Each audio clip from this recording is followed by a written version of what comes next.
So whenever I say round one of spiritual warfare, that means that I met a girlfriend at that time, didn't know she was a practicing witch until much later. And she befriended these people in Salt Lake about 6 months later, and she lived with them. And that's when her parents says, "What's wrong with our daughter?" And I said, "You noticed too." Let me look into it. Short end of it is that they were casting spells on her to use her. And so that's when I fell on my knees at home and I said, "Please, dear God, there's this thing called spiritual warfare. I don't understand it. Can you please teach me it? I need to protect her." I didn't know how her parents were going to react to it, like, "Hey, she's getting spell casted on." And it's like, but I found out later, actually her aunt's a white witch. So it runs in their family. So I learned spiritual warfare from there for about 1.5 years. And then the second year after I broke up with her, kicked her out of my house, round 2 is spiritual warfare. And what that means is now they turned on me. I seen the effects of how one gets spell casted on, but now about 5 or 6 of them were hitting me at the same time. And I can't explain exactly how that feels, but it's a very, let's put it this way. I almost committed suicide, and I had no idea and the reason why I wanted to commit suicide. But of the people I've helped after that, about 30 people since 2019 to get out of witchcraft, they've experienced that also, having no idea why they want to commit suicide. Okay, here we go. So what was the last topic we were on, Annie? Astral projecting. Yeah. Okay, here we go. You can see that. Astral projection, where'd it go? Does anyone know what astral projection is? Kind of. Yeah. So I wouldn't say that it's an episode where one spirit leaves the body and you feel like you're not yourself in a way, like you're pretty much like floating, pretty much. You're getting there? Free floating. Okay. Like, So astral projection was proven to me. There's a movie out there that came out in November 2019. It's called Dr. Sleep. And it's the second movie from the 1982 movie, the, what it's called, has Jack Nicholson in it. Regardless, I went to that movie just to study it. I actually took notes on that. Hollywood does an extremely thorough job of presenting the occult to you, but on our side, we basically see it as fairy tales, okay, fantasy, okay.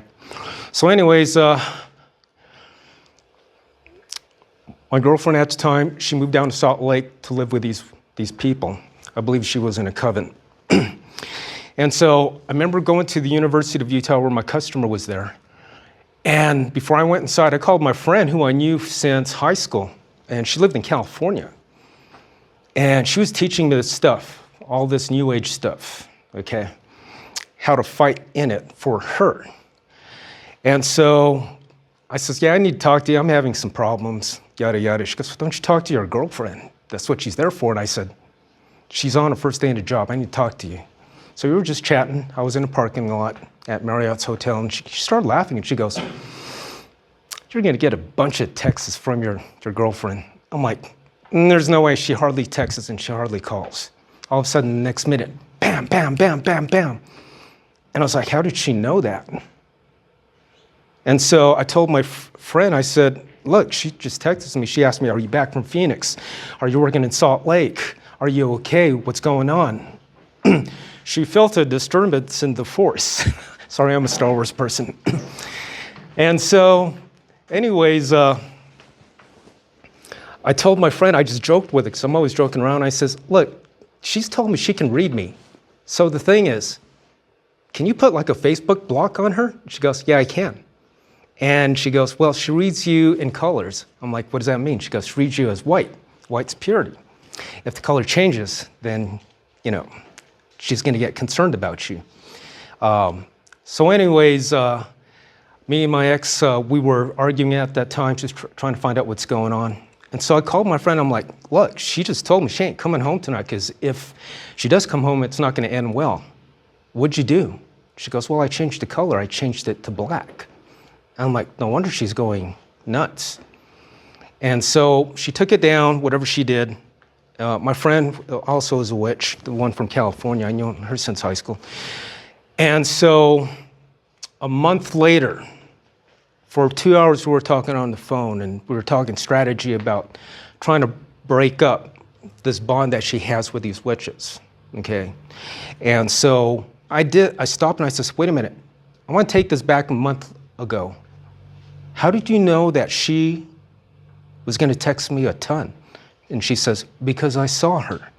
I'm like, I don't understand. And I said, explain this to me. Then she asked me, do I have permission to come in your house? And I'm like, you're in California and I'm here in Utah. Whatever, yeah, you have permission. And all this time, I was walking around the house. That's what I do when I talk, just pacing. And for some reason, I leaned back behind my couch. And then she says, you're leaning behind your couch and you're about 6 feet away from your kitchen island. And you're whatchamacallit, you're wearing brown shorts. And I'm wearing them today, you know? But I was amazed. And I was like, how did she know that? I said, explain it to me. About 2 minutes later, she stopped me and she said, you just took 2 steps towards your kitchen island and reached for a glass of, or whatever drink it was. And that freaked me out. And I said, get out of my house. So those are 2. There was a couple more that happened. So that's astral projection. And once again, when I present these things to you, it's to educate you, not to get into this. If you weren't educated on this and you heard out there about astral projection, it's like, wow, I think I want to do that. No, God forbids it. He forbids these things. Okay. Yeah, let's do this. Okay, who's ever heard of sensory deprivation tank? Yes. Yeah, I mean, so the point is to, so you go into a tank of kind of just like the uniform temperature, you remove all light, and remove all other senses in kind of a hope of inducing some kind of like hallucination or some other kind of like psychogenic experience. Yes. Exactly, and I thought about doing this because it sounded really cool. They have one at least up in Ogden. But as it says here, sensory deprivation carries risks and may cause harmful effects. The profound effects of sensory deprivation could cause some people to experience, as you said, hallucinations, seeing or hearing things that aren't there. In one study, there were isolated reports of visual hallucinations, typically arising as colors or shapes. Others experience out-of-body experiences, kind of like astral projection, which were not always considered pleasant. Nonetheless, some people may consider these experiences disturbing should they arise. Nowadays, there are safeguards in place in most places that offer sensory deprivation tank therapy, such as intercom systems that allow participants to raise the alarm if they become frightened or uncomfortable, because there was at least 2 incidences where I've read where a mother was given a gift certificate by her daughter to enter one of these, and she actually drowned in it, and they don't know why she drowned. Probably got incapacitated by being so relaxed, or as these New Age people like to achieve, as a higher state of consciousness, you know? So, yes? So just to be clear, you're not doing drugs or anything before you went? No, right? definitely not. Yes. So just be careful with that. Yes? Do you know the origin of these? Like, who came up with this idea? No, I certainly don't. I'm curious, but it seems like you shouldn't mess around with that. Especially that it's sort of like hypnotism, if you want to say, with the lights and so forth. There's another thing, I don't know if I went over, it's called RAT, rapid eye technology, where it just kind of puts you into this, your brain, into almost like REM 4, stage 4. So there's that. This doesn't want to work today. Oh, guess what? Sorry, I just got this new MacBook, and I just got this new controller. I have to plug this in. Some engineer I am. Okay. Okay, then there's something called Santa Muerte. I think that means Saint Death. A cult condemned as satanic has millions of followers in Mexico and the United States. Santa Muerte, or Saint Death, is a female folk saint with roots in both Aztec ritual and Catholic belief. Has anyone ever heard of Santa Muerte? Boom, boom, yep. Okay, so if you ever come across that, and just because you see Catholic images and statues, don't think like, oh, hey, I can do this. That's the deception and lie. The Vatican has denounced this. They have not, well, anyways, yeah, they denounced this stuff. And then the next one is Santeria. Has anyone ever heard of Santeria? Okay. It's almost like the other one. Beliefs, practices, and rites labeled as Santeria have originally emerged in Cuba based on West African religious traditions, where they integrate Catholicism and Spiritism, but have spread across the entire American continent during the last century.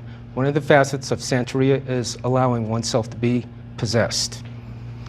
Now, a lot of these things, these things that I'm reading off of is a little bit of what I've gathered, but it comes directly from their sites, as they say it. So just to make sure, I want accurate information. So anyways, that's Santeria. Okay, who's ever heard of a life coach? 1, 2, 3. Holy cow, am I the only one, the last person that's ever heard of this? Okay, so I'm referring back to my ex, because she was part of the story and the journey of why and how I learned this stuff. 5 months after she moved down to Salt Lake and was getting spell casted on, I stopped talking to her for a month. Just didn't want anything to do with her because she changed so much. She finally called me and said, "Can I see you this weekend? Can I come home? Can I stay this weekend?" And then she just kind of quipped, "I need a life coach." I'm saying to myself, what the heck is that? Well, I looked it up, but okay, so the thing about life coaches can tend to help their clients to classify their goals and identify the obstacles holding you back, and then come up with strategies for overcoming each obstacle. And as you can see, it's these things right here, things that most therapists would help people with, okay? Such as dating and relationship coaching, divorce coaching, family life coaching, mental health coaching, and spiritual coaching. Okay, I'm going to show you the difference of why, if you need to go to a therapist, go to them instead. A therapist can treat mental health conditions. They have a degree and are licensed in a related field. They adhere to ethical codes. But a life coach cannot treat mental health conditions. They do not have any formal qualifications or academic training, or they may, but it's not required, such as therapists. Most importantly, also, are not required to follow health privacy laws, such as HIPAA laws. Everyone knows what HIPAA laws is in relation to like the medical health field, such as I and Annie. All right. The last thing is they incorporate New Age practices into the provided therapy.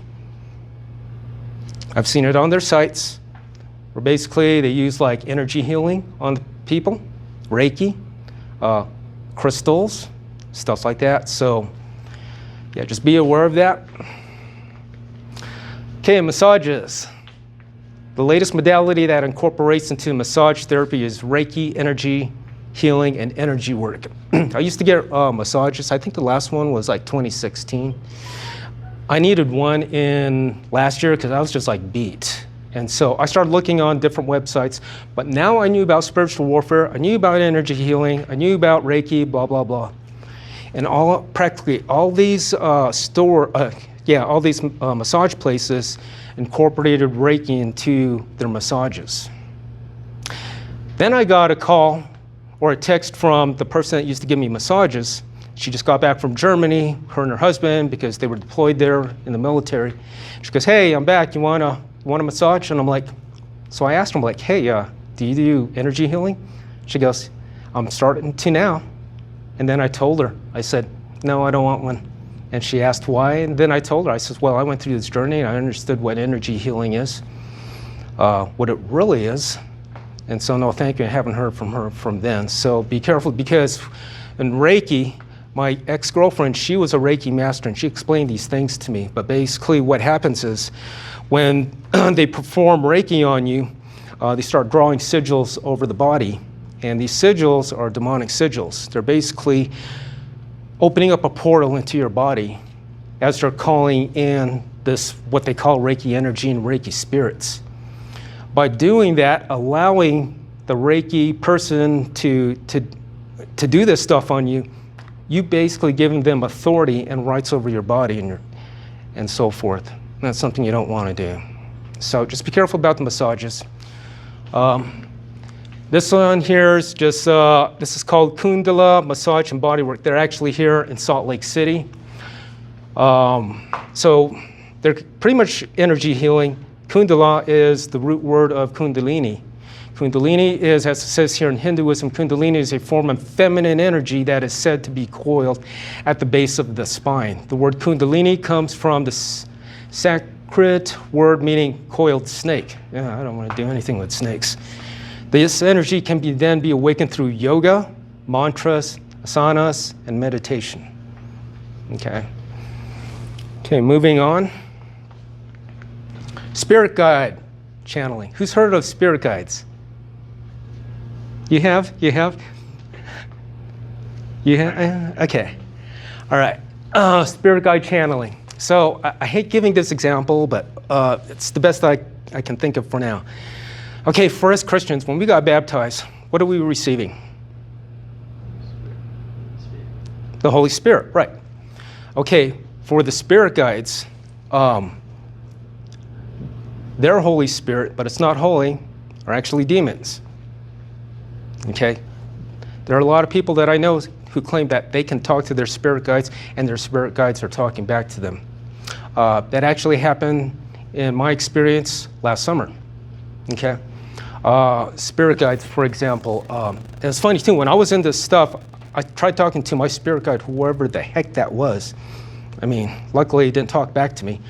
But last summer, for the past 5 years, my ex has been always keeping up with me. She's always been wanting to get together. I always left the ball in her court to set the time and place. She never did.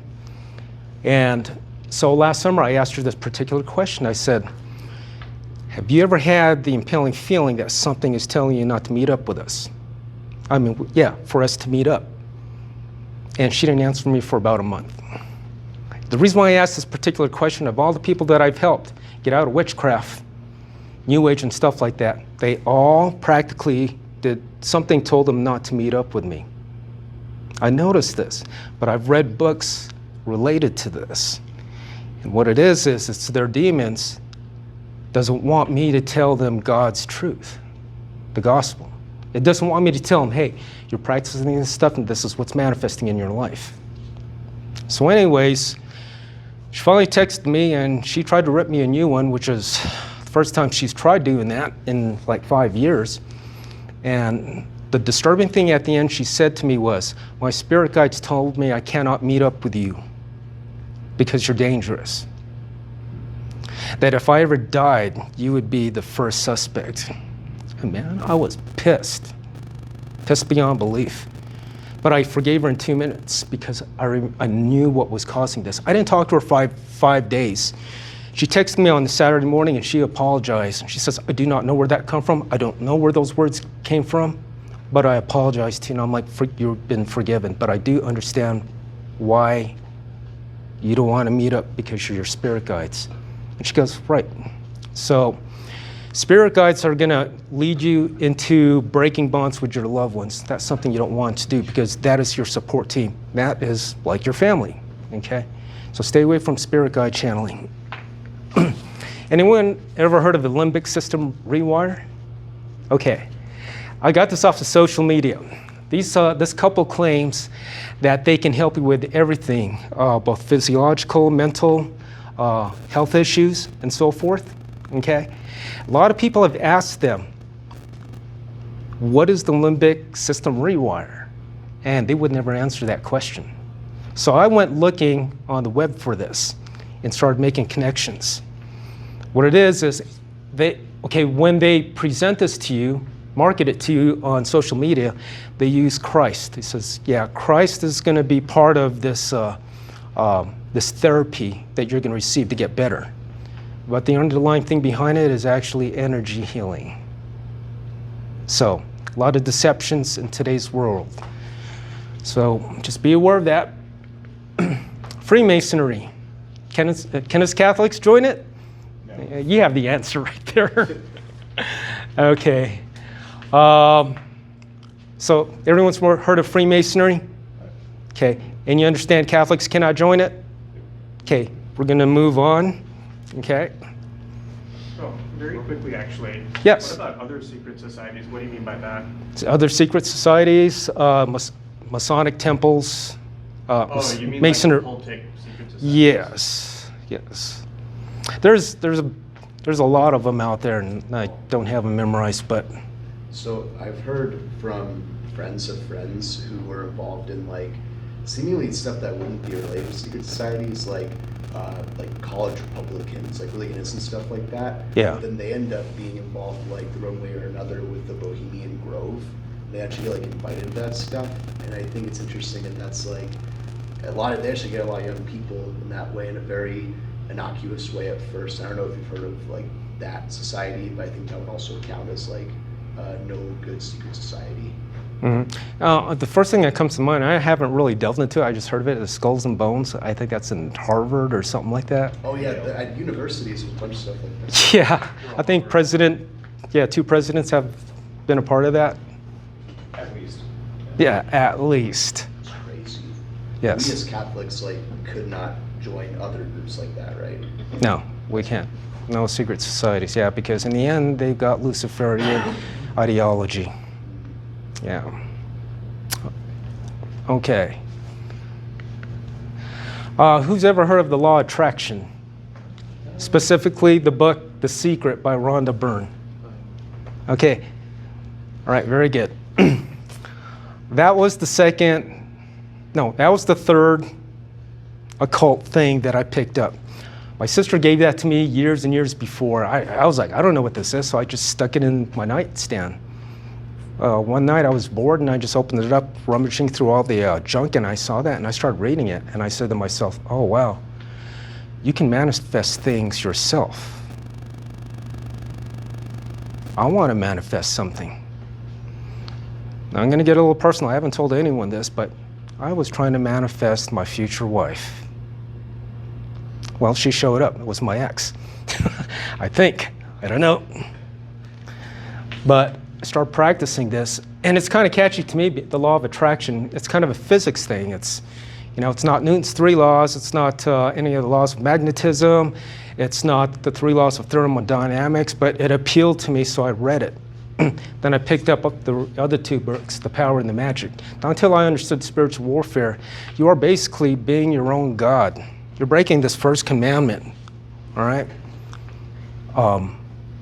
That's what I was trying to do, trying to manifest things in my life without the help of God. If we need help, we ask God, Christ, and the Holy Spirit, okay? Not this thing where you make yourself your God.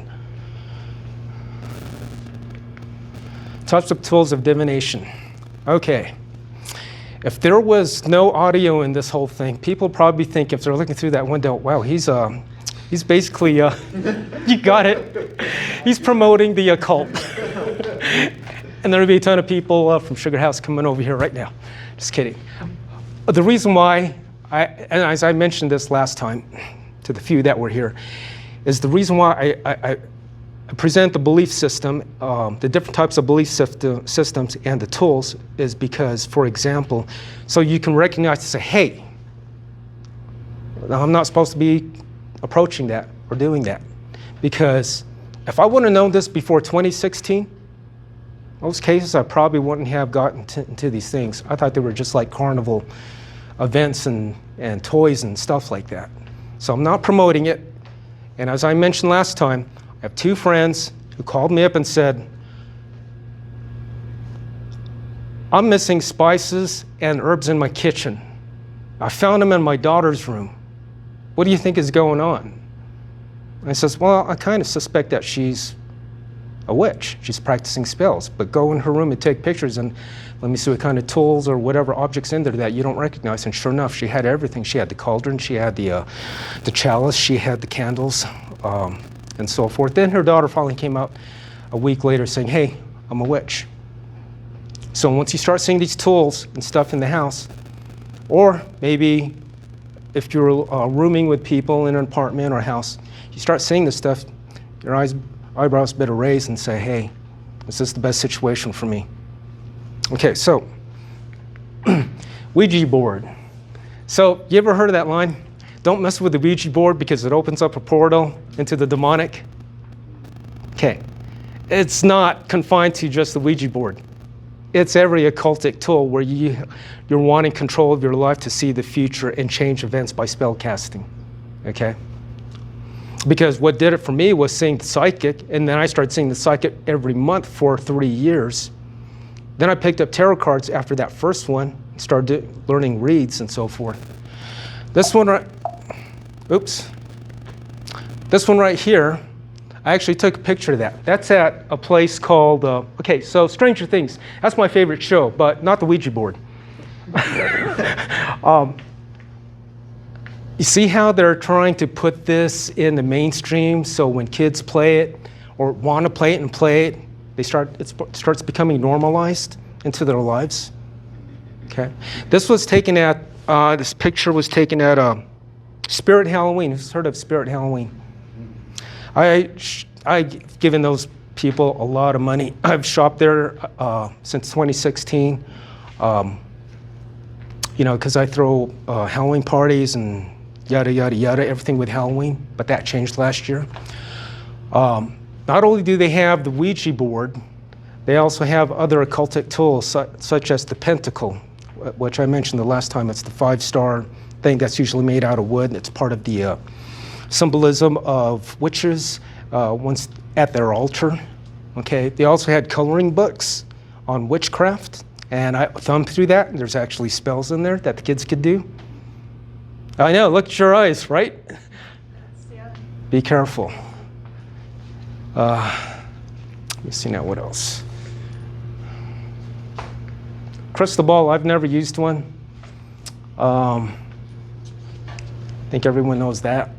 Dreamcatcher, you guys know what that is? You see it in cars sometimes. Bam, hanging on the cars on the rear view mirror. Yeah, I don't know what those people are doing. I mean, if I was still in New Age back then, I'd probably have one on my rear view mirror too. But now I know what it is. It's superstition. Basically, Catholics are not supposed to be superstitious. We don't practice superstition, okay? Candles, it's also called candle magic. My very first spell that I did was under the suggestion of my New Age friend. And so what I did is, this was part 1, and we're trying to break the bond of my ex-girlfriend and the witches that she was living with who were using her, okay?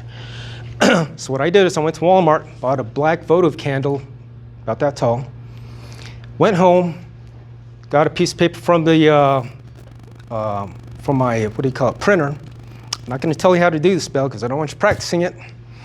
But in a roundabout way, I took that paper, I did something to the paper, I ripped that in half, folded the good part, put it on my altar, took the other one, went to the backyard, lit that black candle about midnight.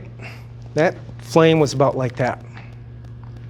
As soon as I touched it, it was like there was an accelerant on that paper, like gasoline.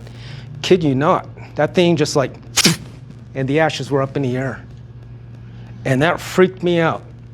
And that candle was that flame was about an inch. That thing shot up to about 8 or 10 inches for about 3 seconds and went, phew. And I was like, what did I just do?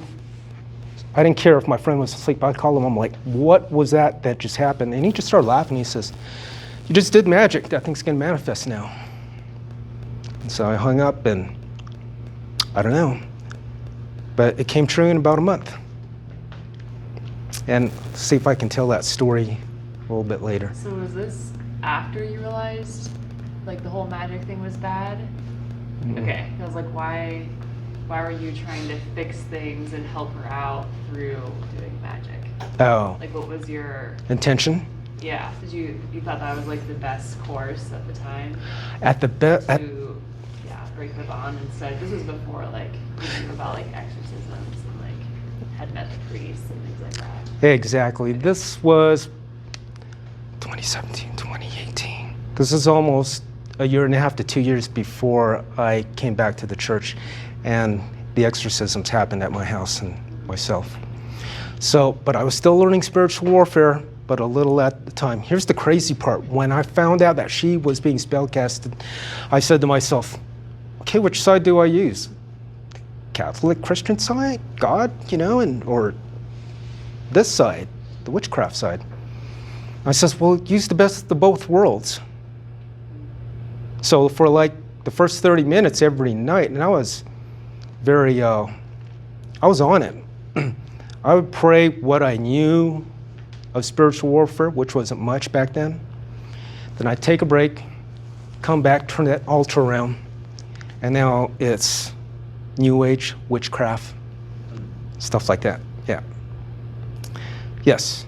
Quickly going back just a bit, what is the appeal of Santa Muerte? Is it just like a way because like there's been such a big drug war for such a long time, or like what is the appeal of this thing? What's the appeal of it? Well,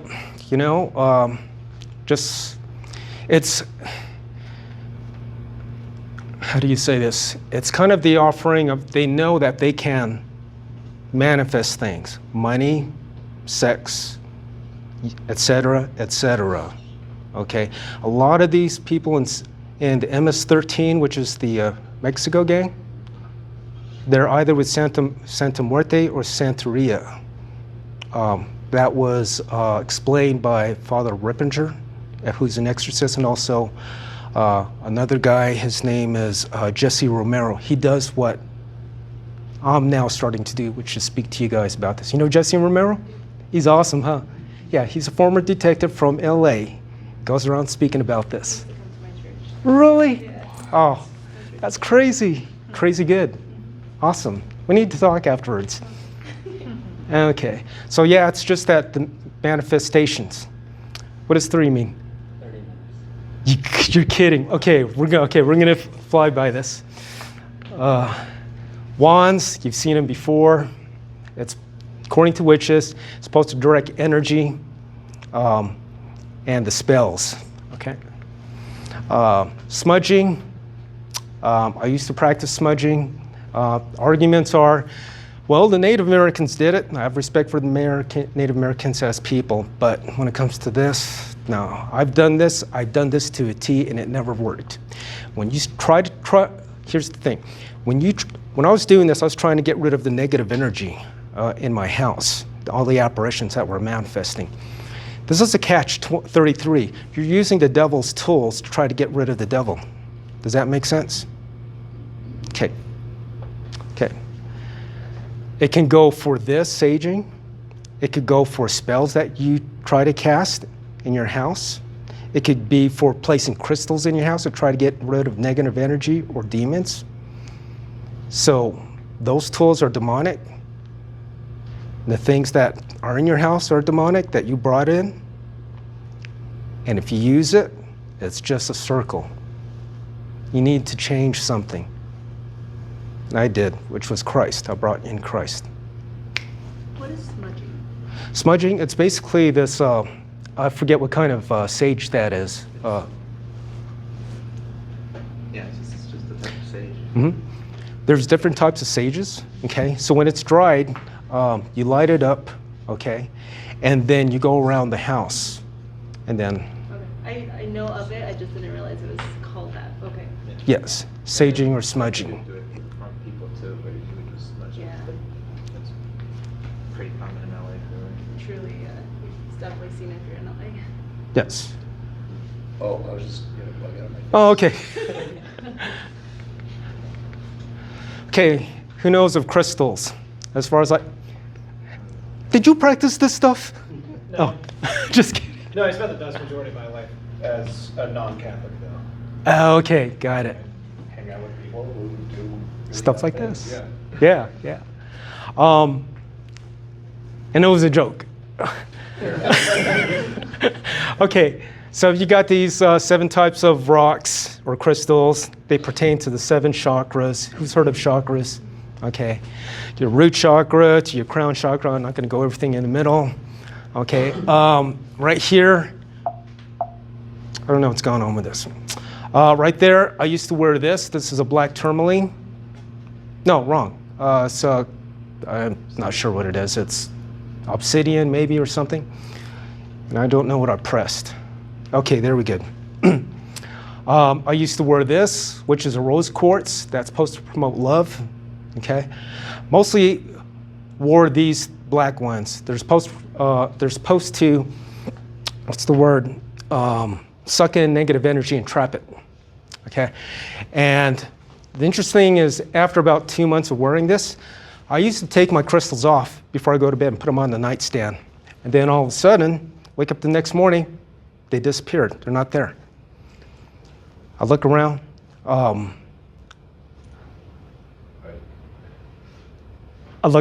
can't find them, but it's a day.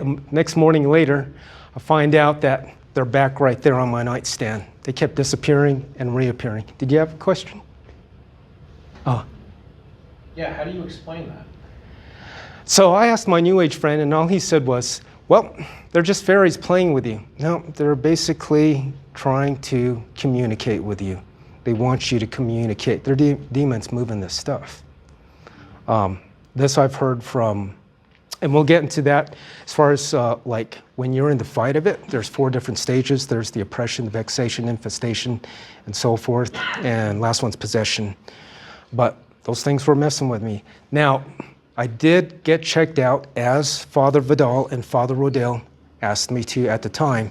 It says you need to go see a psychiatrist and you need to get a physical. I says, I just got one 2 months ago. I seen a therapist for the first time because, you know, this breakup was bad and I need to get through it. He says, go see another one, different doctor, different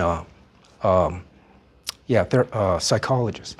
And I checked out fine with both of them and stuff. But so what I was experiencing, they finally told me on the 3rd meeting, they says, yeah, what you're going through is real. But the explanations of what I've seen, I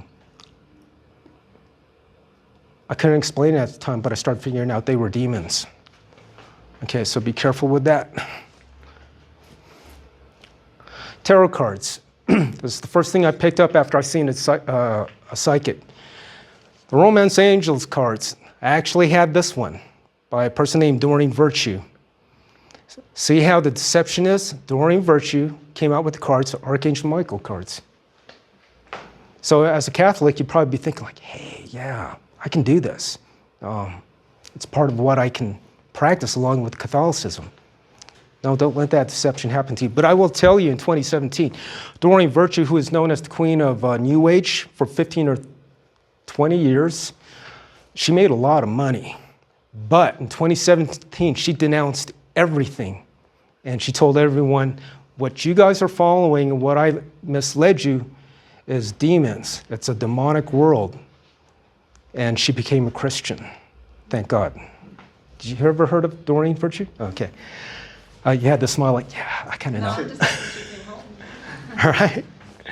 Okay. So basically, here we go. With the different tools and modalities that I presented to you, the art of how Satan repackages the occult throughout time is by using different names, belief systems, and tools. They sound, looks attractive, and becomes a new modality, but that borrowed power, which I call, still comes from the same source, comes from Satan. Okay?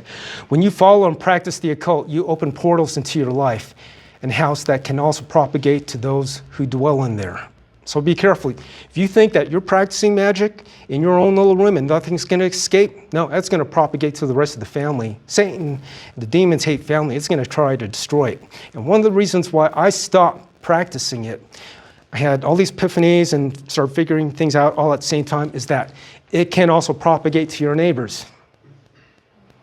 I love my neighbors. I don't want them involved in what my affairs were at the time. So I stopped. So it says when you, I don't know if I read this, but when you follow and practice the occult, you open portals into your life and house that can also propagate to those who dwell in there. Why? Because you have given demons permission and authority over your life by simply choosing through your free will to participate in any of the beliefs and tools of divination. Other influences that open up portals of the demonic. Parents beware. Also, roommates, be aware of the 3 following cartoons that your children may be watching on the TV or the internet. Here, I was going to explain the story, but since we got less than 30 minutes now, it's an interesting story. It just happened 3 weeks ago.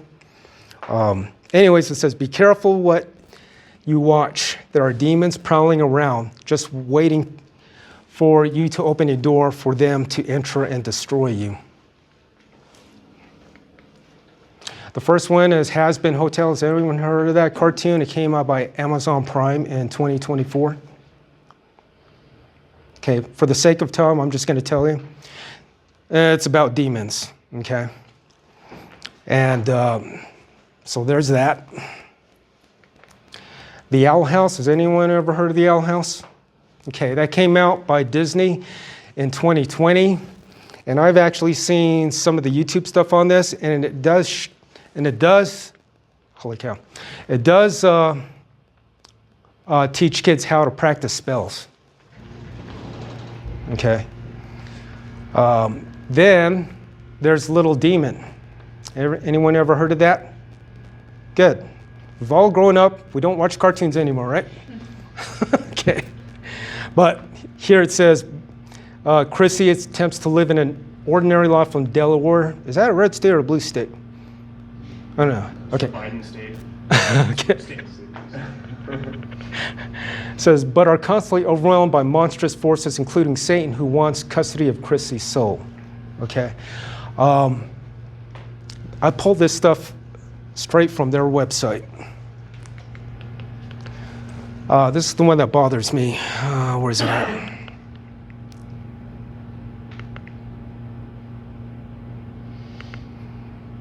Okay. Oh yeah, the first part. 13 years after being impregnated by Satan, Laura and her Antichrist daughter.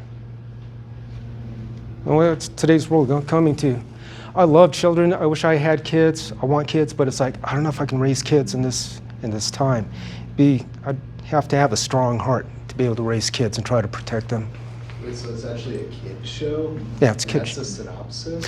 Well, one of them, horrible. yeah, I'll pull it straight from their website. I think one of them is at least at night, but you know kids are going to watch it. Yeah, iPad, all that. Yeah, It's horrible. it is. Okay, yes. Kind of with that same realm, what's your opinion on Harry Potter, My opinion on Harry Potter, or do you have like a professional recommendation about it? I wouldn't watch it. I had the whole complete set. After I came back to the Catholic Church and understood spiritual warfare, I tried watching the first movie. I didn't last 5 minutes because I sat there in my recliner and said, that stuff is real. No. Depending what exorcist, but most exorcist priests have said it, they basically wouldn't want you to watch it because it just normalizes things, especially your kids to practice it later on. Yeah, so that's my take on it. So then, if we answer this quickly, would you say the difference between something like Harry Potter and something like Lord of the Rings, where the author is like a very devout Catholic, would the difference there be that Lord of the Rings doesn't have like real spells and stuff like that in it, or does it go deeper? If there is a difference, I would think there is though. That one I've been wanting to explore because I just recently heard about that, probably Yeah. about a year ago. So, Yeah, it's fascinating. Tolkien was like a devout Catholic, so it's kind of interesting. yes. Has anyone read that book? I mean, Yeah. yeah, but like they both have magic in them fundamentally, right? But like they're both fake. Like I've always looked at like Lord of the Rings in Spanish. It obviously has certain themes in it. Harry Potter has certain themes in it, Yeah. right? But it's like for me at least growing up, and I'm not trying to contradict anything here. I'm just Yeah. sort of being the contrarian. I mean, I always looked at it as just fantasy, right? Like it never occurred to me that I would want to like go be a wizard or something like that, Yeah. right? guess meanwhile Harry Potter is set in the real world. Like, I don't know, that's maybe a subtle thing, who knows? There are some exorcists, especially Father Rippinger. If you ever heard of him, Google his stuff. I've learned a lot from him. And he actually likes Lord of the Rings, Oh, yeah, just because of that. Yeah. Yeah, I've been wanting to visit his compound in Colorado, but he warned all of us just last year, don't come and knock at our door. We got work to do. Okay, so this is off social media. 2 days after we had our last meeting, I went through my Facebook memories, and I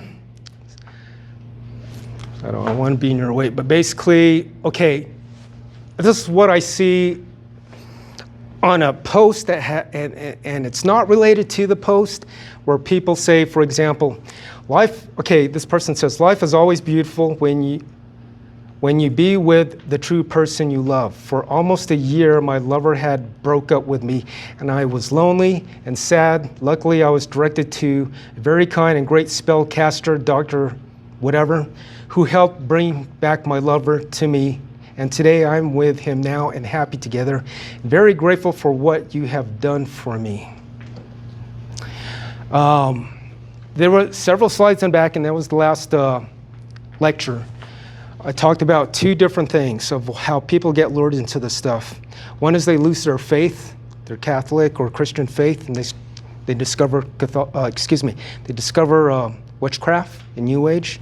The other one is when people are in desperate need, whether it's finances, their health, their job, et cetera, and then they stumble on something like this. If it's lovers, if they want their lover back, then they'll seek this spellcaster out and ask him, hey, do a spell for me to bring back my lover. And we all know that's wrong. That's deception, that's manipulation. That's not true love. Okay? I've never cast that spell. Me and my girlfriend, it took us more than several months to actually become a couple. I didn't cast spells for her to fall in love with me, because you know what? Just like Cinderella, that carriage is going to turn into a pumpkin at midnight. When they wake up, they're going to be like, where am I? Why am I with this person? Anyways, so I see a lot of that. Then this other thing, a witch class, that's in a place called As Above, So Below. Anyone heard of that metaphysical witchcraft store? Good, stay away from it. That's up where I live. That's up in Roy. They also perform black masses there. They've actually advertised for it. Yeah. Does anyone know what a black mass is? Yes. It's basically, in layman's terms, it's a mockery of the Catholic Mass. They perform it backwards. If they can, they will try to get a consecrated host, which I was told by my church, St. Mary's up in West Haven, and also St. Rose of Lima, that people have tried stealing the consecrated host. And what they'll do with that is go take it to the ritual, they'll kick it, they'll defecate on it, they'll pee on it, urinate on it, they'll call it words, they'll set it on fire. I mean, how horrible is that? So I always sit at the front pew so I could get back to my pew, and I'm always watching to make sure that person is not going to pocket that consecrated host. Matter of fact, our priest says before, he'll say, if you're going to receive the Eucharist in your hand, please consume it in front of us. That's the best thing. Okay. So we got social media happen. Ghost hunting, that's self-explanatory. Because you know what? There's that line I said, what you seek will seek you. You seek ghosts, it's going to come seeking you. Oh, gosh. Okay, music industry.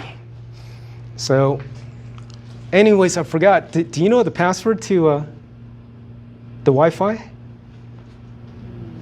Yeah. But let this guy tell you yourself.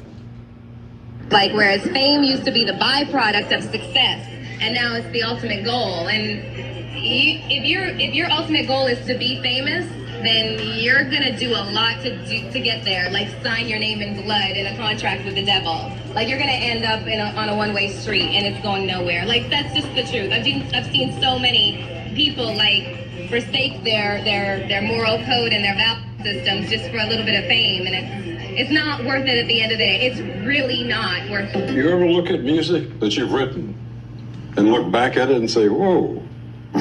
Really quick, anyone ever heard of Bob Dylan? Oh, yeah, of course. Okay. And then his son was with the Wallflowers in the late 90s? Okay. All right. Nice man.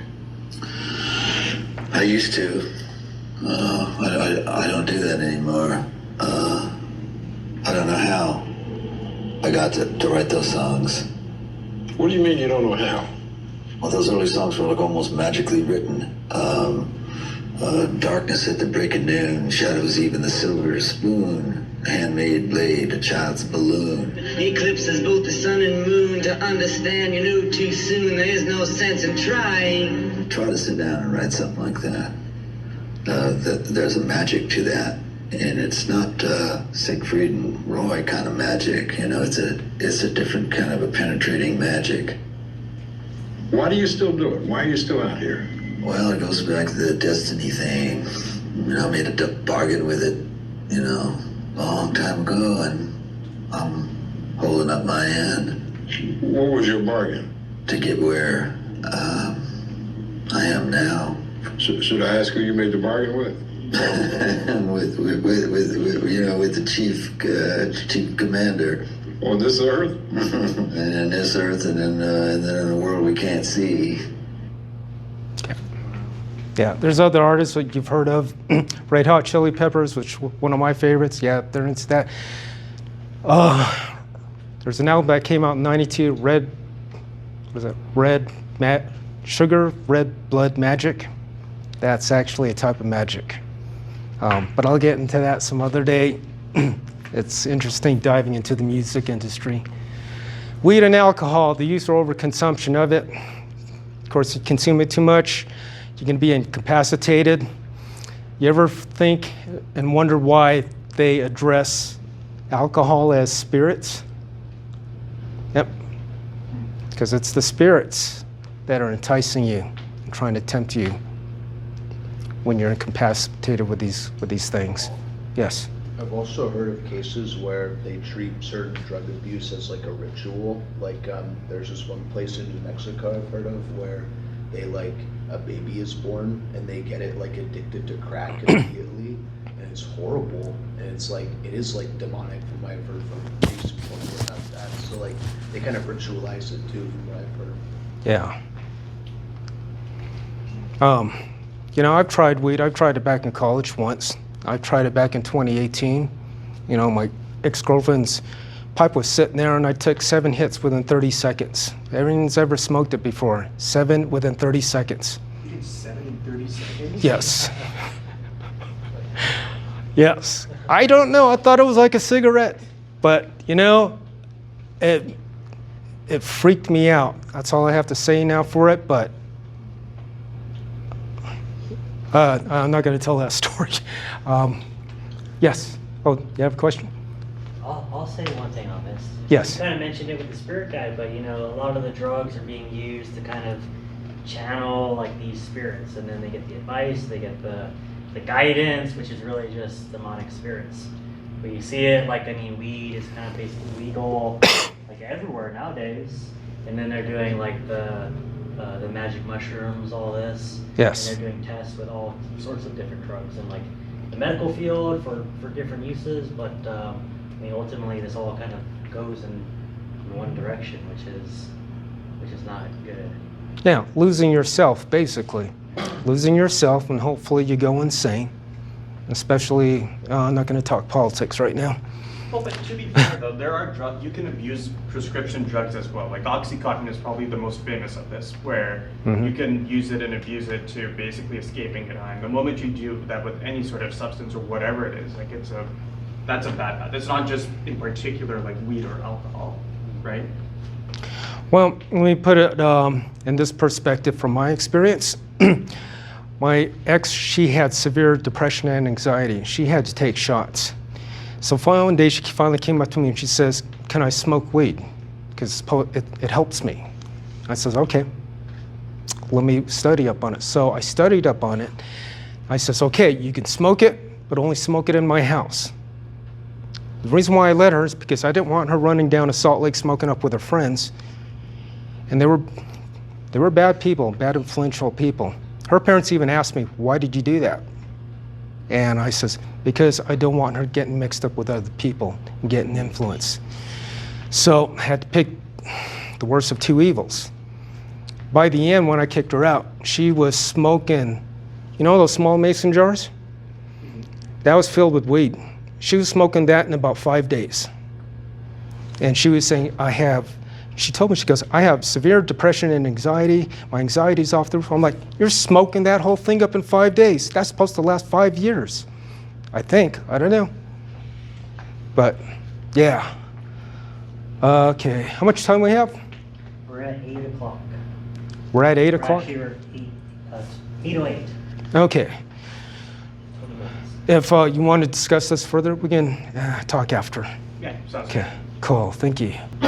Repercussions of practicing divination.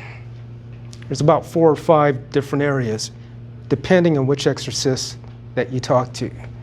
So the first one is oppression. Diabolical oppression involves those things that affect a person's life from the outside. In other words, compared to possession, which is inside, this attacks people from the outside, basically around them. These can include all aspects of a person's life, which includes such things as their jobs, careers, finances, relationships, property, and even health. December 2018 through about February 2019, I experienced all this stuff, and this was confirmed by both of the Catholic priests. It also messed with inanimate objects, like the medical instruments that I troubleshoot and repair. That's a story for another time. That was an interesting story. Next one, vexation. This category includes injuries inflicted on someone that are caused by an inexplicable event such as scrapes, burns, bruises, or cuts on the body without any explanation, as well as pulling hair and pushing people down. There are basically physical assaults. In the most serious cases, broken bones. At times, the victim is the target of stones or other objects. St. Teresa of Avila, St. Benedict, and St. Padre Pio first suffered similar assaults from demons. Next one is obsession. Unlike vexation and oppression, obsession is an internal diabolical assault involving bombardment of thoughts into a person's head. Exorcist Father Rippinger describes diabolical obsession as a situation where a demon is waging war on the person's imagination and emotions to the extent that the person, in some cases, loses control over it. The person is burdened by obsessive thoughts that are rationally absurd, but which the person remains incapable of thinking otherwise. Father Grobe adds that this can lead the person to an ability to pray or focus. I'll get back to that. As a result of the voices that this brings, the experience can also push one into consideration of suicide. Former chief exorcist of the Vatican, Father Amorth, described obsession as an experience where the person is subjected to a powerful force that creates mental activity in them that is repetitive, obsessive, and irresistible. It can include visions, voices, hallucinations, and disturbing images.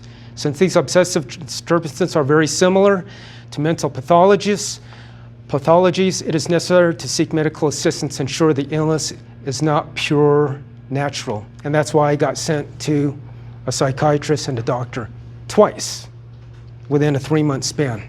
When I started figuring things out more in 2019, early 2019, and before I came back to the church, I remember trying to pray for the first time the Our Father. I could not get the first word out of my mouth. It was weird. It was like something internal was choking my neck. And it was like, you know how you trying to cough something up? That's what I was trying to do. It took me about a minute before I can get the first word out, Our Father. And it was still a struggle to say the rest of that prayer. Just to let you know, the Our Father is actually a minor exorcism prayer. Okay. See now, what else? The suicide thing also pushed one to consideration of suicide. I've gone through that without an explanation of why I wanted to do it. I've worked with a family where the 8-year-old, the 13-year-old, the mom and dad wanted to commit suicide, but they had no idea why they wanted to commit suicide. I mean, there was things going on in their house. Things were flying off the shelf. Everything that I mentioned as far as the 5 areas, it can mess with. It was messing with them. Okay, infestation. The effects of infestation can be so disturbing that it can lead to economic impacts of the family affected. It can impact not only the house, but also electrical appliances and automobiles, windows opening and shutting, appliances turning on and off. That's happened to me. I bet you if I invited you guys to a barbecue to my house, you guys are not going to come, huh? My house is peaceful. I swear it is. It really is. Before I entered that world and afterwards. Okay.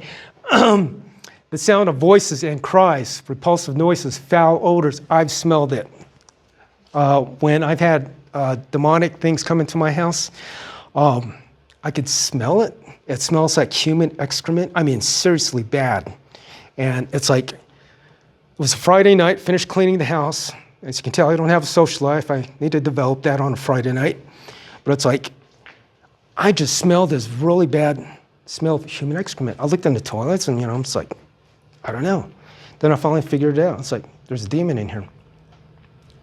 So I went looking for it, and I kicked it out. Hopefully I can tell you the story of how I kicked out a lot of those from my house. Okay, abundant insects, pounding on the walls, and footsteps are all signs of infestation. The footsteps was curious for me. I went downstairs to my basement, played my drums. All of a sudden, I can hear footsteps running up on the first floor. I was like, so I ran upstairs, checked all the windows, doors, everything was locked. Went back downstairs, started playing my drums again. I could hear footsteps running back and forth. I'm like, I know what that is. And so I said a prayer to kick it out, and I kicked it out.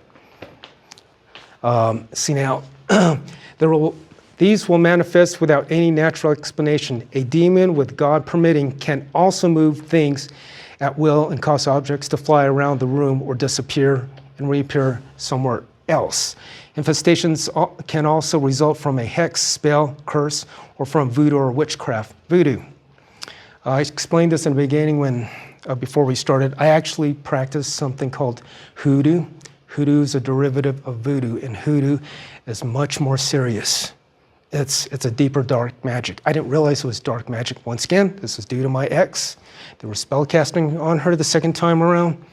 And what these 2 people told me was, you got this power, freeze those people to a tree. And that made me laugh. I mean, 2 different people saying freeze them. So I did this thing called a freezing spell. And if I have time, I'll explain that later. Let's see here. Possession is the last one. More severe than all the other forms of diabolical influence, which have been previously mentioned. Possession is when a demon takes over either one part or the entire body of a person. Just a few years ago, possession only occurred about 1% of those that seeked help in spiritual warfare, also known as deliverance and liberation. Lately, as reported by the exorcist community, they have agreed that the frequency of possession is increasing. Most recently, in the community of exorcist priests, Father Rippinger asked the other exorcist priests, what do they think is the percentage of possessions that actually occur outside of the church? They all came up with the same percentage number, which is 25%. And I also question myself that. The 1% is the people that came to them to get liberated. It's roughly 25% for those that didn't come. That's pretty sad. Is that 25% of the population or 25% of people who suspect that they're possessed? 25% they suspect are possessed. But today's world, no, I ain't gonna say it. That's why we gotta pray. Father Rippinger, the demons' extraordinary spiritual aggression are caused by a person's cultivation of imprudent habits, by frequenting wizards and seances, to repeated and persistent serious sins, or by submitting to spells. Yep, did that. Learned my lesson. How to fight, prevent, build an impenetrable shield of protection, and stay in the state of grace. There's a lot of them, but here we go. Most of you probably know this already. Pray the rosary. Okay. the rosary is the number one spiritual warfare tool. Tell this quick story. When I started coming back to the church, okay, I usually pray my rosary in the room, okay? Now, really quick, I should point this out. Father Gabriel Moore says, during an exorcism, Satan said to me, through the possessed person, each Ave Maria of the rosary is a blow to my face. If Christians knew the power of the rosary, it would be the end of me. So when I was praying the rosary, my walls in the room would start to bang. I mean, it's noticeable. There's no ands or buts. And then it would dissipate by the time I get to the second decade. That went on for a couple of days. And I says, well, let's try something different. Let's go pray this in the living room. My walls in the living room would start to bang. Excuse me. I says, let's make this a little bit more weirder. Let's go pray in the garage. My walls in the garage would start to bang. It eventually went away. I knew what that was, wasn't scared of it, but I kept praying. It wasn't until a couple of months later when I started studying spiritual warfare more and started reading books from Father Rippinger, got 10 minutes, that I come across this. So I reflected back several months before and I says, oh my gosh, it is true. Every time I said a Hail Mary, those demons were getting their heads smashed against the walls. I got rid of it. The Blessed Virgin Mary, she's our spiritual mother, but like all mothers, they will protect their children. We are her spiritual children. She will look after us. As long as we call out to her and pray to her. Okay. Let's see now. I'm going to pass this, but basically she's kicking butt on the demons. This was me. It's so over, but it says, everything will be okay. Come and pray a rosary with me. We're so back, and I was so back when I pray the rosary every day. As National Geographic says, Mary, the most powerful woman in the world. She really is. Holy water. I do this every morning. Bless yourself each morning and day with holy water. Sprinkle it around the home. Include it with your cooking if you want. You can even drink it. Okay. There was times at nights when I was in spiritual warfare, I could feel them, demons come into my house. I don't know if I explained this in the last one, but my body does this weird thing. It just vibrates, and it's like 2 or 3 inches off my body. I just could sense it. I wake up, and then I'll go look for it, and I'll kick it out. Holy salt. Sprinkle across the front door, but when you do that, say a deliverance prayer, and also, seal anything bad from entering your house. Fill your house with Christ's love, okay? Because once you cast things out, your house is void. You want to fill that up with something good. It's kind of like, I'm not good with memorizing verses and chapters, but it's about how the demon left the house, and then the house was clean, but 7 more demons came back, and it was worse than the first time. Yes. That, if I have time, which I don't know, that actually happened. I witnessed it of the first person I helped that practiced witchcraft. She fought and then got rid of it with the help of me and Father Riddell. And I said to myself, after she won, I wonder if she practices it again, if it's going to come back. As I walked away, I got my answer a year later. It came back. She let it back in. I guess I told half the story. Crucifixes, all right? St. Benedict's medal. So everyone knows what a St. Benedict medal is? Very good, good, good. Remember, all these sacramentals, get them blessed by a priest, okay? And deacons. The miraculous medal, I have one. Pop quiz. Do you sage your house with this to get rid of negative energy and the demonic? No. What? No. Okay, good. Just making this a little fun. Fasting. Okay, I would suggest for you to do this from time to time to strengthen yourself. I kind of have a hard time because I'm diabetic, and even the priest told me you got to do something else other than missing, fasting of meals. See here, confession, absolve your sins. Yes, this is what I learned about confession. Okay, I think it's in the Catechism of the Catholic Church. They suggest, I don't know if I'm wrong or right, where they say you have to make confession once a year. Is that true? Yes. I would suggest it a lot more. I do it at least once a month. At least.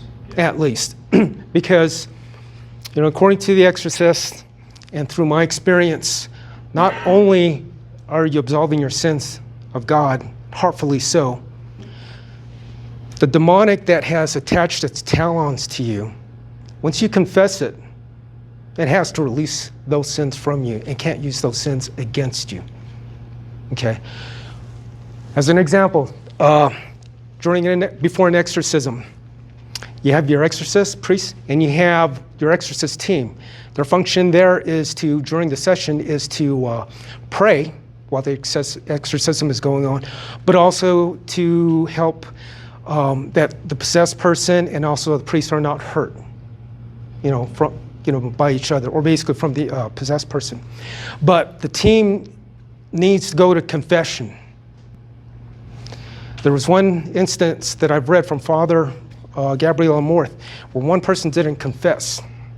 They had the exorcism session, and the demon started calling the sins of that person that didn't go to confession. You kind of see it in the movie, which I didn't really like. It's called The Pope's Exorcist, came out last year. They did a little skit on that. But basically, what it's trying to do is it's trying to break the morale of that person and that whole team, and break the morale and the efficacy of the exorcism. Okay, so go to confession as much as you can. Read the Bible. It is your survival guide here on earth. It tells you what to do, what not to do, who the good guys are, who the bad guys are. Basically, read your Bible. Go to adoration. Anyone heard of adoration or not heard of adoration? Okay. I wasn't taught very well about adoration when I was younger. I finally know now, and I go to adoration. Spend time with Jesus. Receive the Eucharist. Yes. Receive Christ. Lead a prayerful life. Make the time and stay consistent. Father Rippinger also said that even good Catholics who go to Mass on Sundays and so forth, they can experience obsession also, okay? But the one thing they found out what was causing that was the consistency of prayer. Pray consistently every day. For me, I do it every morning and also at night. Yes? What do you mean by obsession? Like if you have a somewhat prayerful life, you go to Mass, but you have obsessive thoughts during prayer, or what do you say that looks like? Let's see here.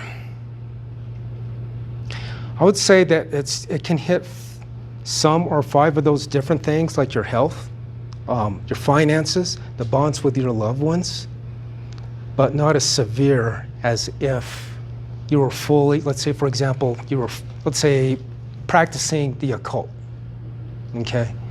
You're getting some of that reflection back from the demonic. But by staying consistent, you can alleviate that a lot more from experiencing. It would have been a long thing to put on here, but yeah, he did talk about that. Okay. One of the things I have real quick, but this is from Father Chad Rippinger, is people will go to Father Chad Rippinger and his team, and they're like, "Oh, Father, I'm possessed."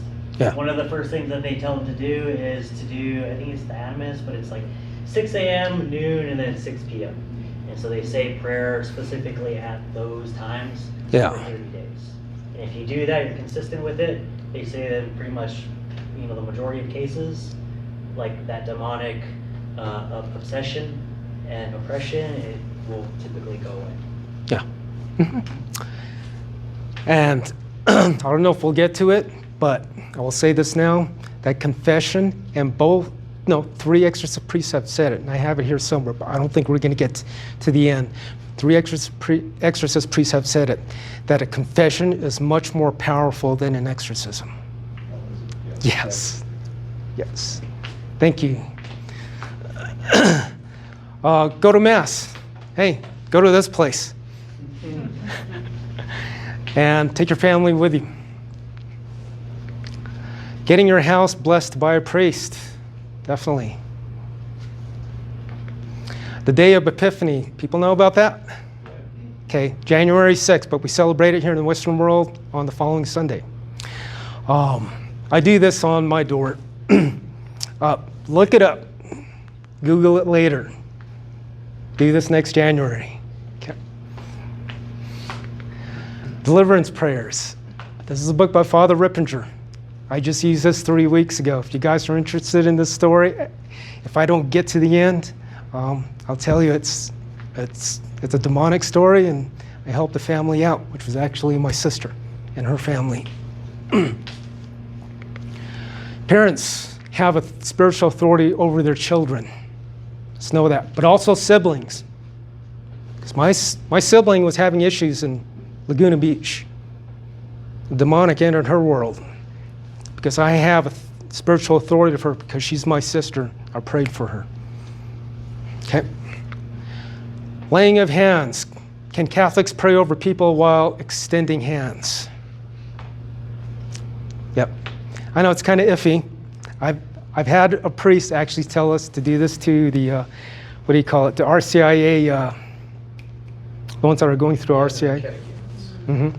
I guess more specifically, I just came across this last week and I thought I'd just throw it on here. But let me give you one example. There was a woman who had a crucifix and she was in the parking lot of some store. Some lady came up to her and says, "Hey, can I pray over you?" And she said, "Oh yeah, you can." So she put her hands on her and said something. But when she pulled back, the lady noticed that she's wearing a pentagram. She was a witch. Yeah, so she noticed that her life was, a lot of stuff was happening in her life, which we won't get into. So she went to go see a priest, she had a deliverance blessing and so forth and got rid of it. So don't let anyone lay your hands on you and pray. It's kind of like energy healing. So the punchline to all of this is worship of God is what He would like us to do, as we have always done on holy days of obligation, such as going to Mass Sundays and always spending time in prayer whenever we are outside of Mass. That is why He created us. The thing I discovered, that I try to teach more of this, the other half is spiritual warfare, something we go through every day. Always be on guard of what the world offers you and tries to tempt you with. Use discernment of whether it's good or bad, if it's of God or not. See now, the New Age path is not the answer to healing, protection, or peace. Each modality claims they can heal you, protect you, or guide you, but they also require money in order to obtain the tools or the abundant services that is out there to receive such therapy, which I call demonic therapy. The true healer, protector, and guidance comes from Jesus Christ. And He never asks you for money.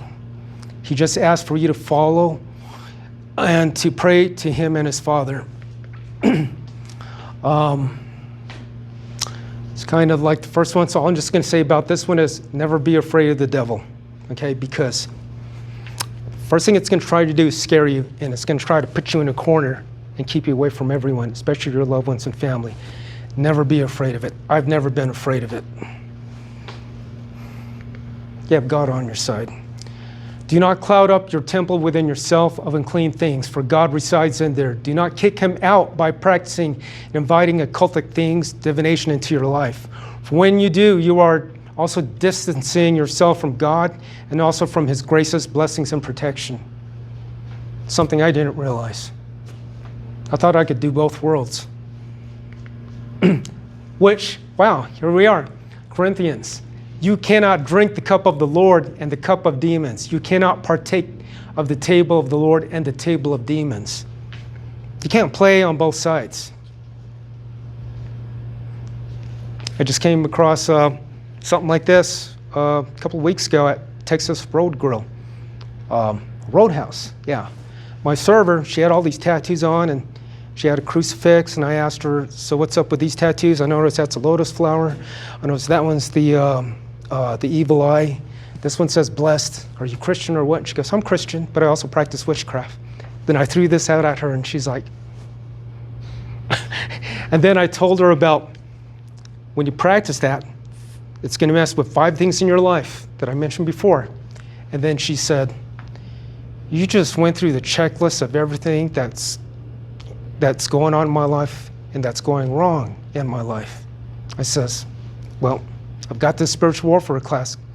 Come down if you want to hear more about it. Well, she's not here.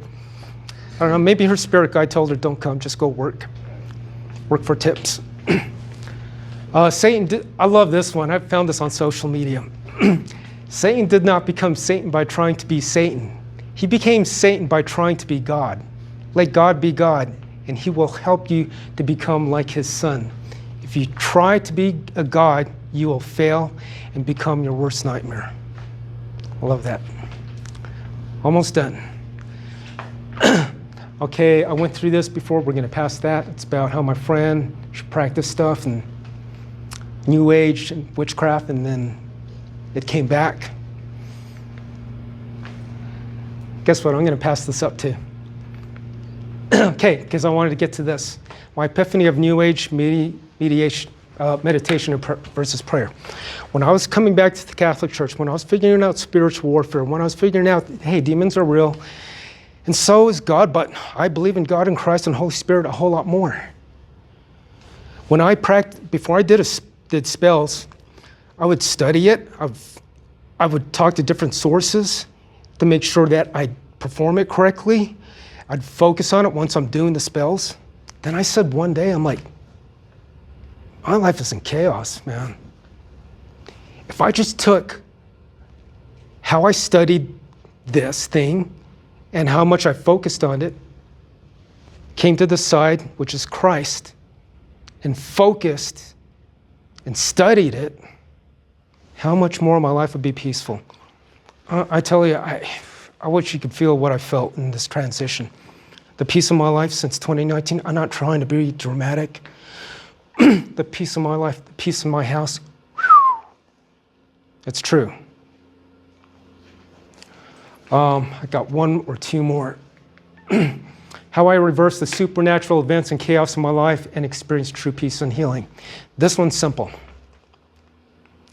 You know, as an engineer, troubleshooting in medical analyzers at the University of Utah, I use a lot of deduction. I use a lot of logic. So what I did was sat down on my recliner. I says, when did your life get so chaotic? I knew that date.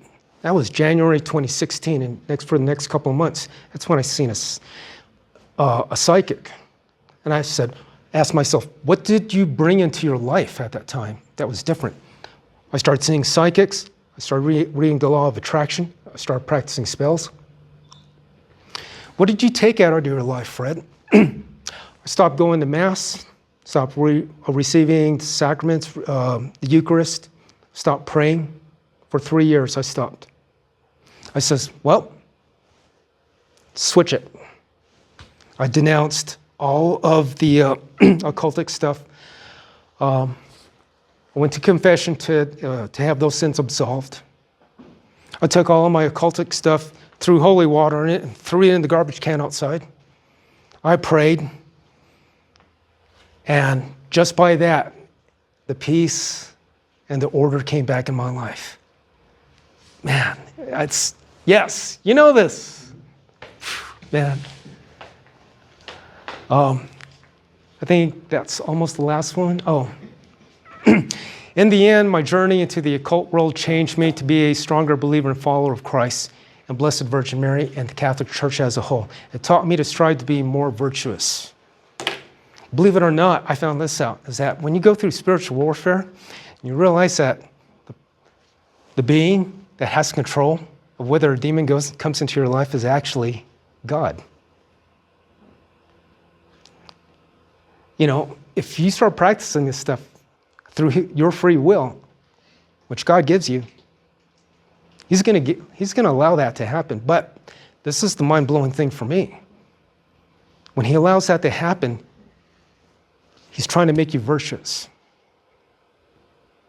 What I mean by that, as these exorcists explain, is that when you realize that you're dealing with the demonic, you want to get rid of it, and you realize you need to go get some help from the Catholic Church, God, Christ, the Holy Spirit, the Blessed Virgin Mary,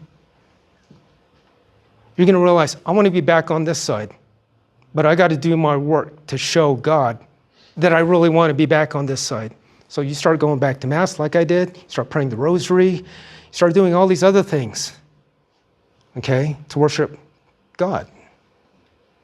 And that's what it did for me. It made me more virtuous.